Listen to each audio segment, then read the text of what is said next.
Identifikasi masalah saya yang pertama nih, siswa cenderung bersifat pasif Pak apabila melaksanakan materi pembelajaran penjas, non game ataupun yang bukan permainan di dalam ruangan kelas. Nah, pertanyaan yang pertama, kira-kira faktor apa aja sih Pak yang menyebabkan siswa nih pasif di dalam kelas untuk mengikuti pelajaran? Kalau menurut saya, faktor yang membuat anak pasif di dalam kelas itu pertama metode mengajarnya terlalu pasif. Yang pertama, yang kedua harus ada namanya bukan modul sih, kayaknya seperti apa ya, kayak bahan yang bisa dijadikan permainan untuk anak di dalam kelas. Jadi anak menarik untuk pelajaran penjas. Berarti bisa dikatakan media pembelajaran ya Pak ya? Ya, pembelajarannya dia harus lebih kreatif atau lebih bisa menarik anak untuk belajarnya lebih aktif kelas. Oke, siap Pak. Nah, yang kedua nih Pak. Tadi kan kita udah bicara soal media pembelajaran nih. Kalau yang kedua nih model dan metode pembelajaran apa saja yang kira-kira baik untuk kita pilih dalam mengatasi anak yang pasif di kelas Pak? Kalau metodenya kalau sekarang ya, kalau media bagusnya ada media internet, contoh dari YouTube, bisa dari media gambar juga bisa, dan banyak lain juga ya sih. Tapi lebih bagus sekarang kan media yang sering anak lihat kan sekarang, apalagi anak YouTube sekarang udah bisa diakses juga. Jadi media YouTube itu juga sudah gambarnya udah ada, media suaranya ada, audionya ada, videonya ada, jadi lengkap situ. Itu yang buat anak menarik. Berarti kita lebih mengarah ke penggunaan teknologi yang udah sering digunakan siswa ya Pak. Apalagi kita kan pada abad 21 ini memang lebih digalakkan dalam penggunaan teknologi kan Pak? Ya, betul Pak Tommy. Oke, yang ketiga Pak. Jadi menurut Bapak nih, penting nggak untuk kita guru memahami karakteristik peserta didik Pak? Oh, harus Pak, itu sangat penting Pak, karena setiap anak itu beda-beda Pak, beda-beda karakteristik. Jadi kita harus memahami karakteristik anak yang ini seperti apa, yang kedua yang selanjutnya seperti yang lainnya seperti apa. Apalagi sekarang kan udah masuk ke Merdeka Belajar, jadi kita harus tahu karakteristik anak sukanya dari olahraga apa. Jadi pada saat mengajar anak, kita tahu anak ini sukanya olahraga yang ini, jadi kita mudah untuk menyampaikan materi-materi ajar ke anaknya tuh Pak. Berarti dalam artian kata Merdeka Belajar, maaf ya Pak, karena kami belum sampai ke situ. Di sekolah belum ada sekolah penggerak daerah kami, apalagi guru penggerak kayaknya satu pun belum ada di kecamatan kami. Berarti tugas kita guru memahami satu persatu karakteristik peserta didik ya Pak? Ya, harus memahami satu persatu biar lebih mudah dalam menyampaikan pengajaran ke anak didik. Itu Pak Tommy. Iya Pak. Sebentar Pak, ada yang nelpon. Nah, kita lanjut Pak Eja. Oke, kita lanjut ke pertanyaan yang keempat nih. Menurut Bapak nih, kapan waktu yang paling tepat dalam penyampaian materi pembelajaran PJOK non-game di dalam ruangan kelas? Jadi kira-kira kapan waktu yang paling tepat? Ada nggak pilihan waktu paling tepat? Ataupun misalkan semua waktu tepat, atau ada pilihan waktu tertentu yang tepat untuk digunakan pada saat pembelajaran itu Pak?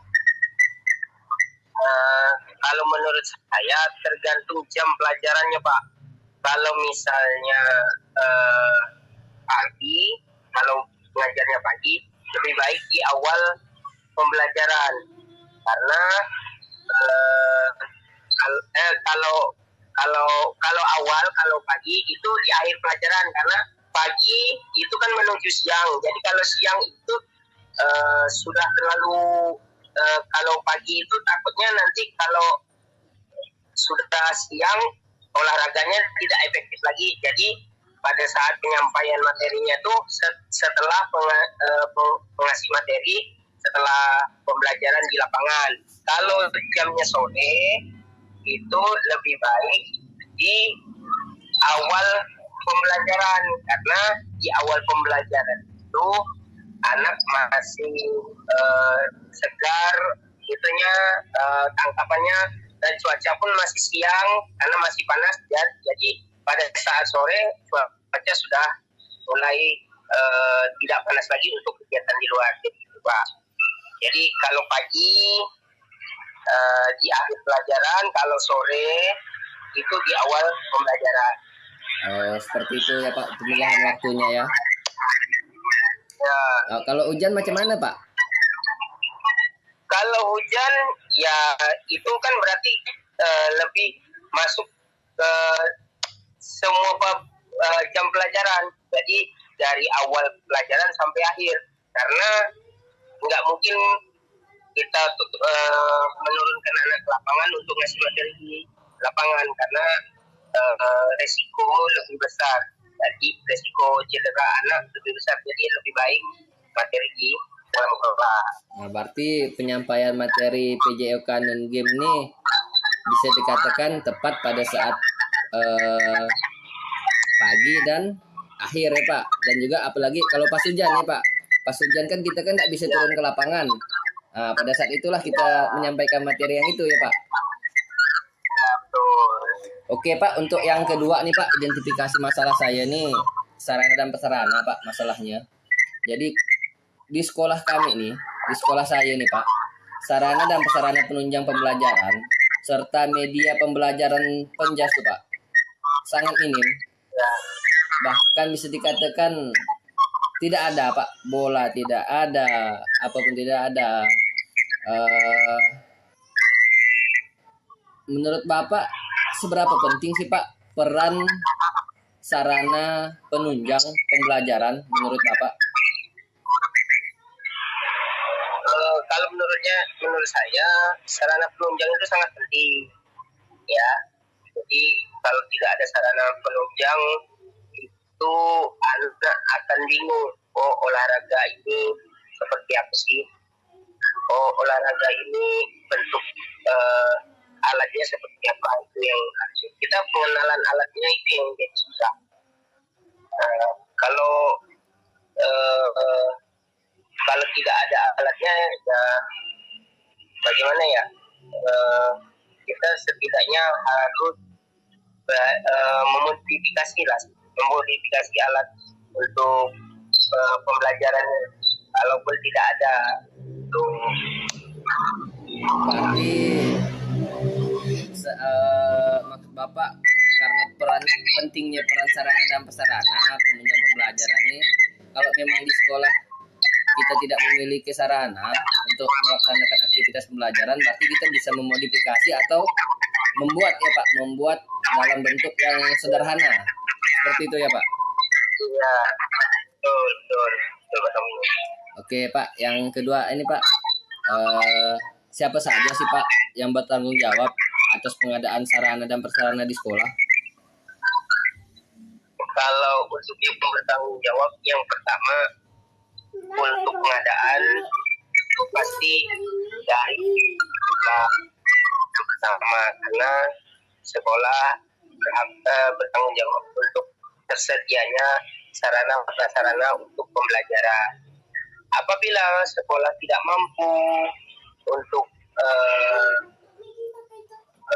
mengadakan artinya sarana prasarana, berarti itu jadi tanggung jawab guru untuk memodifikasi alat untuk buat alat untuk media pembelajaran, terus supaya anak tahu dan mengenal dengan peralatan olahraganya. Jadi biar tidak tidak ketinggalan. Jadi ada lebih caranya modifikasi juga yang seperti saya ketahui sebelumnya tadi.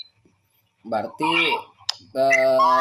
Bapak pernah juga melakukan pemodifikasian serta pengadaan pembuatan alat ya Pak di sekolah kalau memang prasarananya tidak ada. Ya betul. Baiklah Pak, hanya itu saja pertanyaan dari saya. Kurang lebihnya kalau memang ada masukan atau koreksi nantinya boleh sampaikan kepada saya Pak. Ya, Bapak Tommy. Oke, terima kasih Pak Eja. Assalamualaikum. Waalaikumsalam.